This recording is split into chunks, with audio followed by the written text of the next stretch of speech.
Class 12-এর political science chapter 2 দ্বিমেরুকরণের অবসান। তোমরা সবাই মন দিয়ে শোনো, সবাই এই গুরুত্বপূর্ণ প্রশ্নের উত্তরগুলো শোনো, ভেরি ভেরি ইম্পর্টেন্ট। সবাই কিন্তু সাবস্ক্রাইবটা দিয়ে দিও।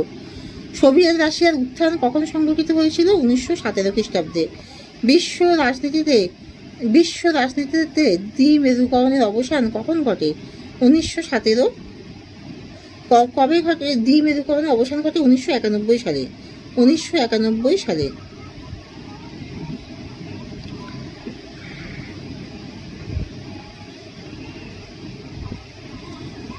মিখাইল গোরবাচভকে সোভিয়েত কমিউনিস্ট পার্টির সাধারণ সম্পাদক ও সোভিয়েত রাষ্ট্রপতি ছিলেন।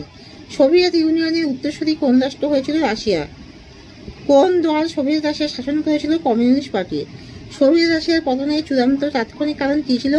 সোভিয়েত ইউনিয়নের রাষ্ট্রপতি হিসাবে গোরবাচভ 1991 সালের 25শে ডিসেম্বর পদত্যাগ করার সঙ্গে সঙ্গে সোভিয়েত ইউনিয়নের পতন ঘটে।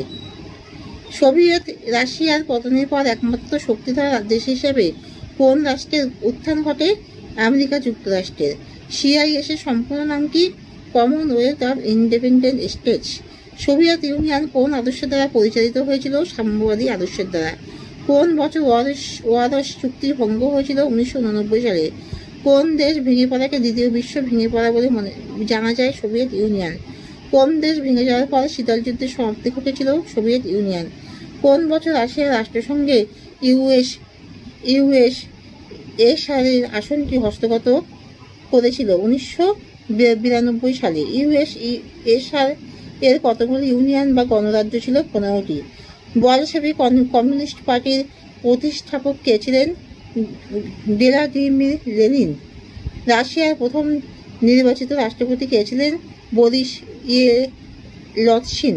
শক থেরাপি কি? স্বৈরতন্ত্রী সমাজতান্ত্রিক রাষ্ট্র ব্যবস্থার পরিবর্তে বিশ্ব অধিকোষ এবং আন্তর্জাতিক অর্থভাণ্ডার দ্বারা প্রণীত আদর্শ দ্বারা প্রভাবিত হয়ে গণতান্ত্রিক ধনতান্ত্রিক রাষ্ট্র ব্যবস্থা প্রবর্তনের প্রক্রিয়াকে শক থেরাপি বলে। সোভিয়েত ইউনিয়ন কখন একটি মহাশক্তি হয়ে উঠেছিল? 1945 সালে দ্বিতীয় বিশ্বযুদ্ধের পর। USSR এর রাজনৈতিক এবং অর্থনৈতিক সংস্কার কে আরম্ভ করেছিলেন? মিখাইল গোরবাচভ। রাশিয়ার বলশেভিক বিপ্লব কখন সংঘটিত হয়েছিল? 1917 সালে। সোভিয়েত ইউনিয়ন কখন অবলুপ্ত হয়? 1991 সালে। সোভিয়েত ইউনিয়নের প্রতিষ্ঠাতা কে? লেনিন। গোরবাচভ প্রবর্তিত যে কোনো একটি প্রকার সংস্কার প্রক্রিয়ার নাম লেখো। পেরেস্ত্রয়িকা। পেরেস্ত্রয়িকা শব্দের অর্থ কি? পুনর্গঠন। স্ট্যালিন শব্দের অর্থ কি? লৌহ মানব। সোভিয়েত ইউনিয়ন অবলুপ্তির জন্য কে দায়ী? মিখাইল গোরবাচভ। সোভিয়েত ইউনিয়নের শেষ প্রেসিডেন্ট কে ছিলেন? মিখাইল গোরবাচভ। এখানেই শেষ করলাম।